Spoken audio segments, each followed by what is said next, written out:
Inter the characters you see, এই ধরনের সমস্যা যদি আপনিও ফেস করেন তাহলে ভিডিওটি সম্পূর্ণ দেখুন। আমার ফেসবুক আইডিটা যখন ক্রোমের মধ্যে লগ ইন করতে যাই তখন দেখতে পাচ্ছি enter the characters you see, এই ধরনের একটা সমস্যা। এটা কিভাবে সলভ করবেন বা সমাধান করবেন সেটা এখন দেখাচ্ছে। এখানে দেখুন কিছু অক্ষর রয়েছে, এগুলো কিন্তু ইংলিশে দেওয়া আছে।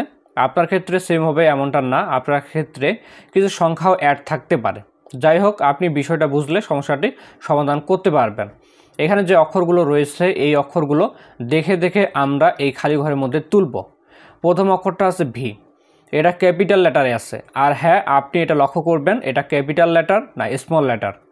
ক্যাপিটাল লেটারে থাকলে ক্যাপিটাল তুলবেন, স্মল লেটারে থাকলে স্মল তুলবেন। ক্যাপিটাল লেটারে ভি তুললাম, এরপর ক্যাপিটাল লেটারে আছে জে তুললাম, তারপর ক্যাপিটাল লেটারে আছে টি তুললাম, এরপর ক্যাপিটাল লেটারে ওয়াই আছে ওয়াই তুললাম, তারপর আছে কে, এটা দেখুন স্মল লেটারে আছে, অবশ্যই আমরা এখানে স্মল লেটারে এটা তুলব। সবশেষে আছে স্মল লেটারে বা অক্ষরে ইউ তুললাম।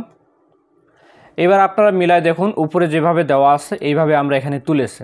আপনি যদি এই অক্ষরগুলো বুঝতে না পারেন তাহলে এখানে ক্লিক করলে এগুলো পরিবর্তন হয়ে অন্য অক্ষরগুলো আপনার সামনে শো করবে। এরপর আমরা কন্টিনিউতে ক্লিক করব। এই যে দেখতে পাচ্ছেন আমাদের কিন্তু ভেরিফিকেশনটা হয়ে গেছে।